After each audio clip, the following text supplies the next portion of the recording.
নমস্কার। এসএসসি নিয়ে এসেছে আবার একটি নতুন চাকরির বিজ্ঞপ্তি এবং আপনারা জানেন যে আগে এসএসসি নোটিশ পাবলিশ করে দিয়েছিল। তাদের একাডেমিক ক্যালেন্ডারে দিয়েই দিয়েছিল যে এমটিএস রিক্রুটমেন্ট ছাড়বে এবং অনেকগুলো সিট নিয়ে ছাড়বে। যদিও তারা এই রিক্রুটমেন্ট নোটিফিকেশনে সিট সংক্রান্ত কোনো পরিসংখ্যান দেয়নি। শুধু যেটা ইনকাম ট্যাক্সের আন্ডারে যেটা নিয়োগটা হবে অর্থাৎ হাবিলদার পোস্টে যে নিয়োগটা হবে সেই পোস্টের শুধু পরিসংখ্যানটা দিয়েছে। এমটিএস পদের জন্য কিন্তু এখন অবধি কোনো পরিসংখ্যান দেয়নি। ভ্যাকেন্সিসটা রিলিজ করতে চলেছে কিছুদিনের মধ্যেই। তো যেটা এর আগে আনুমানিক একটা দিয়েছিল 10,000-এর উপরে, আশা করছি সেই নাম্বারটাই হতে চলেছে। তো দেখে নিন যে এসএসসি সার্ভারে যে এমটিএস এর সংক্রান্ত নতুন নোটিফিকেশন জারি করে দিয়েছে এসএসসি, সেটারই যে পিডিএফটা রিলিজ করেছে সেটা দেখে নেওয়া যাক কি আছে। আমি অফিসিয়াল ওয়েবসাইটে রয়েছে এসএসসির এমটিএস এর, এবং এখানে নিচের দিকে দেখতে পাচ্ছেন গেল কাল 26 তারিখে একটা নোটিফিকেশন রিলিজ করেছে। এই যে দেখতেই পাচ্ছেন, এই নোটিফিকেশন আমি ডাউনলোড করছি এবং ডাউনলোড করে আপনাদের সামনে নিয়ে আসছি। এই যে এখানে ডাউনলোড অপশন দেখতে পাবেন এমটিএস এর, এই ভিউ বাটনে ক্লিক করলে পরে কিন্তু ডাউনলোড হয়ে যাবে। আমি ডাউনলোড করে নিয়ে আপনাদেরকে সেটা দেখাচ্ছি। আমি এই যেখানে নোটিফিকেশন ডাউনলোড করে নিয়েছি এবং সম্পূর্ণ নোটিফিকেশন এটা দেখুন। গেল 26 তারিখে অর্থাৎ গতকাল নোটিফিকেশনটা রিলিজ করেছে 26 তারিখে এসএসসির অফিসিয়াল সার্ভারে। এসএসসির লোগোও দেওয়া আছে। আর এখানে একটা সুবর্ণ সুযোগ, শুধুমাত্র মাধ্যমিক পাস যোগ্যতা কিন্তু আপনারা আবেদন করতে পারবেন, আর কিছুই লাগবে না। ছেলেদের ক্ষেত্রে রান দিতে হবে হাবিলদারের পোস্টের জন্য, আর যারা অফিস স্টাফ হবেন তারা কিন্তু রানের কোনো প্রয়োজন নেই। শুধুমাত্র যারা হাবিলদার পোস্টের জন্য আবেদন করবে তারা কিন্তু রান দিতে হবে, ছেলে এবং মেয়ে উভয়ই।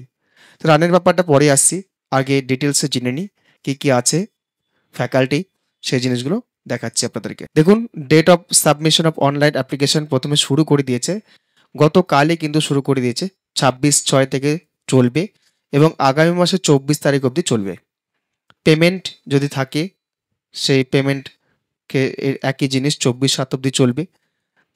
তারপর কারেকশান যেটা দেওয়া আছে 29/7/2025 থেকে 31/7/2025 অবধি চলবে। আর কম্পিউটার বেসড এক্সামিনেশন, এটা কিন্তু ডেট নির্ধারিত করে দেওয়া আছে শিডিউলড, এবং লিখেই দিয়েছে সেটা শিডিউলড 20 সেপ্টেম্বর থেকে 24 অক্টোবর 2025। আর ওদের একটা হেল্পলাইন নাম্বার এখানে ইন্ডিকেট করে দিয়েছে, আপনাদের যদি কোনো প্রয়োজন পড়ে সেখানে কিন্তু আপনারা যোগাযোগ করতে পারেন এনি ফার্দার টেকনিক্যাল অ্যাসিস্ট্যান্টের জন্য। এখানে দেখুন, এখানে দুটো পোস্টের কথা উল্লেখ করেছে। একটা হচ্ছে মাল্টিটাস্কিং স্টাফ, আর একটা হচ্ছে হাবিলদার। এই মাল্টিটাস্কিং স্টাফ কোথায় কোথায় নিয়োগ করবে সেটাও কিন্তু বলে দিয়েছে, এবং কোন পে ম্যাট্রিক্সের মধ্যে পড়ছেন আপনারা সেটাও বলে দিয়েছে। গ্রুপ সি আন্ডারে পড়ছেন, নন গ্যাজেটেড। আর কোন কোন ডিপার্টমেন্টে দেবে এখানে দেখুন দেওয়া আছে: minister, department offices, government of India bodies, statutory bodies, travellers bodies, etc, different union territories বডিতে। এবং হাবিলদারটা সাধারণত নিয়োগ করবে ইনকাম ট্যাক্স যে অফিস আছে দেখতে পাচ্ছেন, কাস্টমার্স অর্থাৎ indirect taxes and customers, CBIC, central board of indirect taxes and customer. Income ট্যাক্সের যে ব্রাঞ্চগুলো হয় সেই ব্রাঞ্চে কিন্তু নিয়োগ করবে আপনাদের। এবার এখানে দেখুন টেন্টেটিভ একটা ভ্যাকেন্সি উল্লেখ করে দিয়েছে। আমি আগেই বললাম যে এমটিএস এর জন্য কিন্তু এখনো ভ্যাকেন্সি ডিক্লেয়ার করেনি। এটা এর আগে যে একাডেমিক ক্যালেন্ডার ছিল সেখান থেকে অনুমান করা যায় যে 10,000-এর উপরেই কিন্তু ভ্যাকেন্সি হতে পারে। আর ইনকাম ট্যাক্সের আন্ডারে যে হাবিলদার ডিপার্টমেন্টে নিয়োগ করবে সেটা কিন্তু 1075, এখানে ক্রস চিহ্ন দিয়েছে মানে এটা বাড়তেও পারে। তো এই নাম্বারটা বর্তমানে আছে, ইনকাম ট্যাক্সের আন্ডারে কিন্তু এই স্টাফ নিয়োগ হবে, এবং সেটা নিয়োগ করবে কিন্তু এসএসসি, সেটাও এখানে উল্লেখ করে দিয়েছে। এখানে দেখুন এজ লিমিটের ব্যাপারটা বলে দিয়েছে যে 18 থেকে 25 হবে, এবং ডেট আপনাকে কিন্তু উল্লেখ করেও দিয়েছে এখানে কোন ডেটের মধ্যে জন্মগ্রহণ করতে হবে। 2/8/2000 এবং 1/8/2007 মধ্যে কিন্তু জন্মগ্রহণ করতে হবে, সেই বন্ডিংয়ের মধ্যে আপনাকে থাকতে হবে। আর 18 থেকে 27 আছে, সেটা হচ্ছে সিবি অর্থাৎ ইনকাম ট্যাক্সের আন্ডারে হাবিলদার যে অ্যাপ্লাই করবেন তাদের ক্ষেত্রে দেওয়া আছে। দেখুন এই যেটা উপরেরটা আছে এমটিএস এর জন্য, আর নিচেরটা হচ্ছে আপনার হাবিলদারের ক্ষেত্রে। এখানে নিচেরটাদের জন্য দিয়েছে 2/8/1998 থেকে 1/8/2007 অবধি আপনারা যারা বিলং করছেন তারা কিন্তু আবেদন করতে পারেন।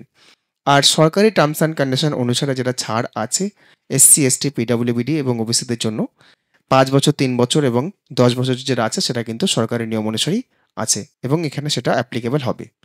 এই দেখুন এখানে সেটা উল্লেখ করে দিয়েছে। এখানে সেটা দেওয়াও আছে ভালো করে, আপনারা দেখে নিতে পারবেন। নোটিফিকেশন লিঙ্ক আমি আমার ডেসক্রিপশন বক্সে দিয়ে দেবো, সেখান থেকে কিন্তু আপনারা সেটা ভালো করে পড়ে নিতে পারেন। এবার দেখুন অ্যাপ্লিকেশন ফি এর ব্যাপারটা এখানে আছে, ফিস পেয়েবেল। এখানে বলছে 100 টাকা পেয়েবেল আছে। আর যেটা এর আগেও দিয়েছিল এসএসসি, যে female candidate SC ST PWD এদের জন্য কিন্তু সেটা ফ্রি অফ কস্ট রাখা হয়েছে। তো এটা ভালো জিনিস করেছে, ফিমেলরা একদম ফ্রি অফ কস্টে কিন্তু অ্যাপ্লাই করতে পারবেন। আর এছাড়া যারা বিলং করছেন জেনারেল ইডাব্লিউএস যারা ক্যাটাগরিতে পড়ছেন, ওবিসি ক্যাটাগরিতে পড়ছেন, তারা কিন্তু 100 টাকা ফিস দিয়ে আপনাদের আবেদনটি করতে হবে। আর আবেদনটা পুরোপুরি হবে অনলাইন মোড, ভীম ইউপিআই মোডের মধ্যে দিয়ে আপনারা কিন্তু অ্যাপ্লাই করতে পারবেন বা ফিসটা কাটাতে পারবেন। ফিস কাটানোর লাস্ট ডেট কিন্তু 25/7/2025 অবধি। যদি রেজিস্ট্রেশন কমপ্লিট করা থাকে সেক্ষেত্রে আপনি ফিস কাটাতে পারবেন 25/7 অবধি, 25/7 অবধি। তো ইনকমপ্লিট অ্যাপ্লিকেশন এখানে বলছে রিজেকশন হিসেবে গণ্য করা হবে। এখানে আবার একবার উল্লেখ করা হয়েছে যে যদি আপনার অ্যাপ্লিকেশন ভুল হয় সেক্ষেত্রে আপনার উইন্ডোজ অফ কারেকশনের জন্য 29/7/2025 থেকে 31/7/2025 এখানে একটা ফ্যাক্টর আছে।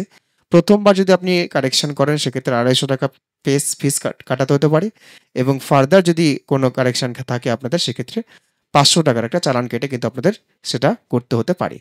এই যেখানে সেটা দেওয়া আছে দেখতে পাচ্ছেন। 250 টাকার পরিবর্তে সেটা 200 টাকা করেছে। এর আগের যে অ্যাপ্লিকেশনটা ছিল স্টেনোগ্রাফারের ক্ষেত্রে সেটা কিন্তু 250 টাকা ছিল। এর ক্ষেত্রে কিন্তু 200 টাকা করেছে, এবং যারা যদি ফার্দার কোনো কারেকশন হয় তাহলে 500 টাকা করেছে।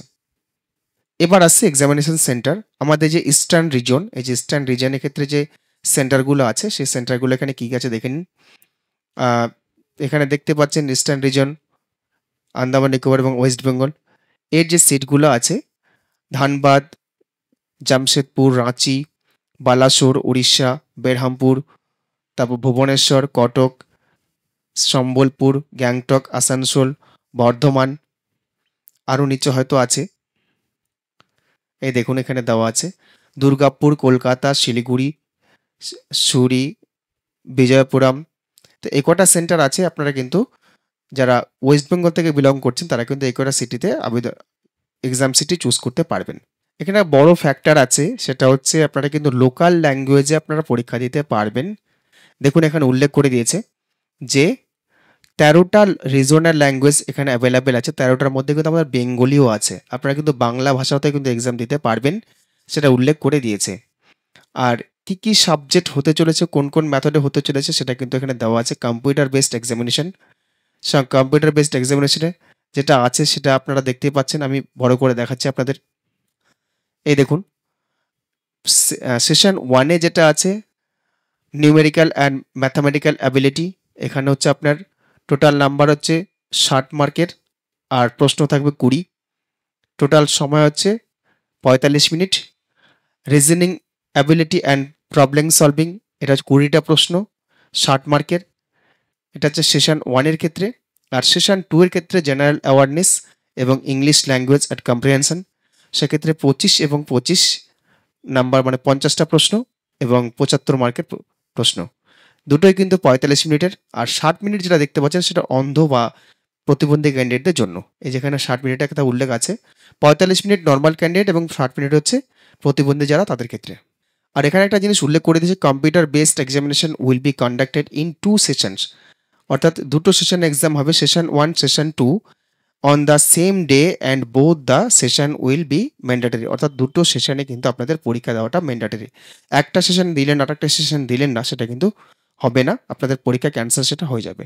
এবং একই সেন্টারে হয়তো সেটা একই ভ্যানুতেই আপনাদের এক্সামিনেশনটা নেওয়া হবে। এবার আসছি যারা হাবেলদার পোস্টের জন্য আবেদন করবেন, সেখানে ফিজিক্যাল এফিসিয়েন্সি টেস্ট এখানে যেখানে দেওয়া আছে, যে স্ট্যান্ডার্ডটা লাগবে সেখানে হচ্ছে ওয়াকিং কিন্তু আপনাদের 1600 মিটারের ওয়াকিং আছে 15 মিনিটের মধ্যে, আর ফিমেলদের ক্ষেত্রে হচ্ছে 1 কিলোমিটার 20 মিনিটের মধ্যে। মেল যারা ক্যান্ডিডেট আছেন 1600 মিটার আপনাকে ওয়াকিং করতে হবে 15 মিনিটের মধ্যে, আমি আবার রিপিট করছি। আর ফিমেল হচ্ছে 20 মিনিটের মধ্যে 1 কিলোমিটার। এখানে হাইট দিয়ে দিয়েছে, মেলের ক্ষেত্রে কী আছে, চেস্ট কী হতে পারে, ফিমেলের ক্ষেত্রে কী হতে পারে, এই জিনিসগুলো আপনারা দেখে নেবেন নোটিফিকেশান লিঙ্কে ক্লিক করে। এখানে দেখুন যে কাট অফ মার্কস একটা কিন্তু দিয়ে দিয়েছে। যারা হাবিলদার পোস্টের জন্য আবেদন করবেন সেক্ষেত্রে দেখুন minimum qualifying marks in session 1 and session 2 and as well as session 2 of computer based examination are as follow.